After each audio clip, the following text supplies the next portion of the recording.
And dunya is hardship. Nobody had a more difficult time than the prophets. The Prophet ﷺ said, أَشَدُّ النَّاسِ بَلَاءً الْأَنْبِيَاء ثُمَّ الْأَمْثَلْ فَالْأَمْثَلْ. The people that have the most difficult time in this dunya are the prophets, and then those close to them. Our Prophet ﷺ buried all of his children except for Fatima.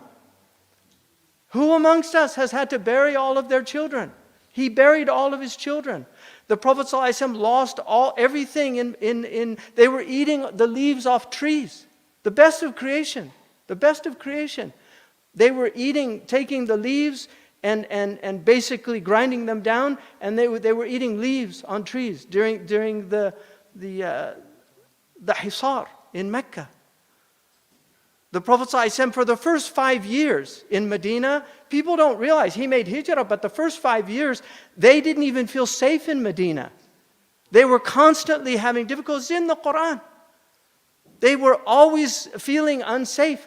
In the 5th year, all of the Arabs came. 30,000.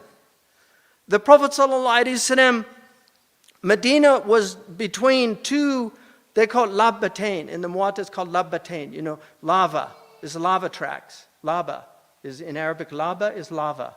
Right? Fa and ba are from the same makhraj. They're labials. So, Allahu Alam, it must have come from the Arabs, lava.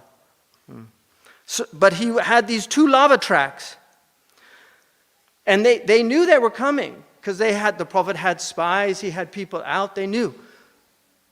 30,000 Arabs, they came for genocide, to eliminate this community, to finish it.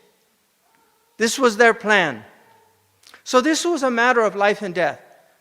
The Prophet ﷺ was talking about his strategy. Salman said, in Persia, we build trenches.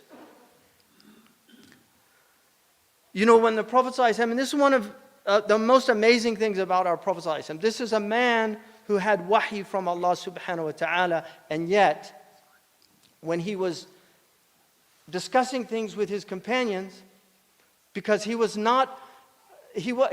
somebody that just talked, he listened. He would elicit from his companions. He wanted to hear from them. He wanted to see what they thought. So, if he gave an opinion, they would say, أَوَحْيٌ أَمْ حَرْبٌ رَأْيٌ وَحَرْبٌ يَا رَسُولُ اللَّهِ أَوْ مَكِيدَةٌ وَحَرْبٌ. Is this revelation or is this strategy? He said, Bel, makidatun wa harb, this is strategy. They said, well, what about this? And they would give their opinions. And if it was a better opinion as far as he was concerned, then he would take it. So Salman said, the trench. Shaykh Abdal al-Qadi showed that this was an engineering miracle, because they built this trench in a very short period of time, and it was between the two lava tracks. And so they couldn't, people don't realize, because when you go to Medina now, you can't understand the trench because the lava tracks are gone. You can't walk on them. If you go outside of Medina, you'll find the lava tracks. You can't walk on them. They're sharp and they can't cross them they're very difficult to cross just with shoes, and impossible with animals. So they were in the trench, and the munafiqun were in the trench. And the Prophet ﷺ, he saw these strikes when they hit the rock, because Medina has a lot of rock. He saw this strike, and he saw the palaces of Syria. And then he saw another strike, he saw the palaces of Persia. This is like what he said to Suraqa.